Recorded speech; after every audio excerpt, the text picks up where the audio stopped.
తెలంగాణలో ఇంటర్మీడియట్ పరీక్షలు ప్రారంభం కానున్నాయి. పెద్దపల్లి జిల్లాలో మొత్తం 22 పరీక్షా కేంద్రాలు ఏర్పాటు చేశారు. వీటి కోసం 22 మంది చీఫ్ సూపరింటెండెంట్లను నియమించినట్లు ఇంటర్ బోర్డు అధికారిని కల్పన తెలిపారు.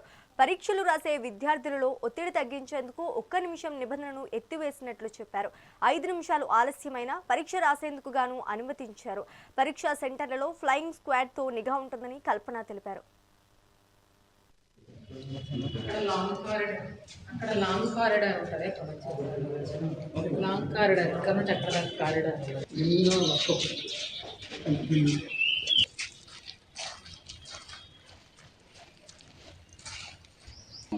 వెళ్ళాము.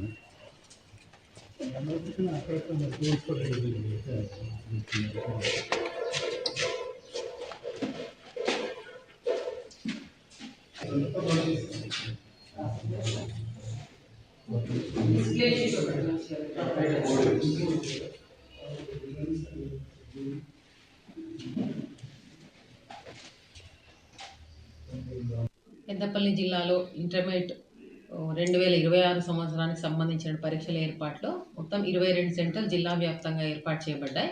ఇందులో 14 గవర్నమెంట్ కళాశాలలు, 8 ప్రైవేట్ కళాశాలలు ఏర్పాటు చేశాం. దీనికి సంబంధించినటువంటి ఏర్పాట్లలో భాగంగా 22 సెంటర్లకి 22 చీఫ్ సూపరింటెండెంట్లను, 22 డిపార్ట్మెంట్ల ఆఫీసర్లను ఏర్పాటు చేయడం జరిగింది.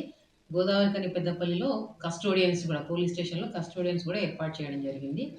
ఒక ఫ్లయింగ్ స్క్వాడ్ బృందం, ఒక సీనియర్ లెక్చరర్తో, ఒక డీటీ, ఒక పోలీస్ డిపార్ట్మెంట్ ఆఫీసర్తో ఏర్పాటు చేశాము.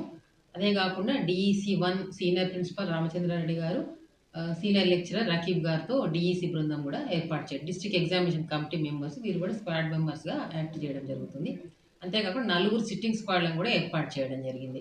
కళాశాలలో 3 గంటలు ఎగ్జామ్ రోజు వాళ్ళ యొక్క డ్యూటీని నిర్వహించడం జరుగుతుంది. ఎలాంటి మాల్ ప్రాక్టీస్ జరగకుండా సెంటర్లో చూసే విధంగా చూస్తారు వాళ్ళు.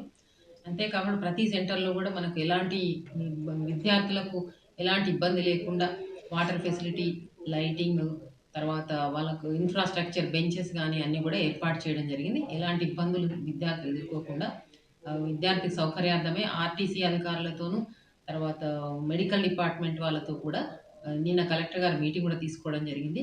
విద్యార్థులకు ఏదైనా అసౌకర్యం కలిగినట్లయితే ఆశా వర్కర్ వాళ్ళ మెడికల్ ఫస్ట్ ఎయిడ్ కిట్తో ప్రతి కళాశాలలో ఒకరిని సిబ్బంది ఏర్పాటు చేయడం జరిగింది. పెద్దపల్లి జిల్లాలో ఇంటర్మీడియట్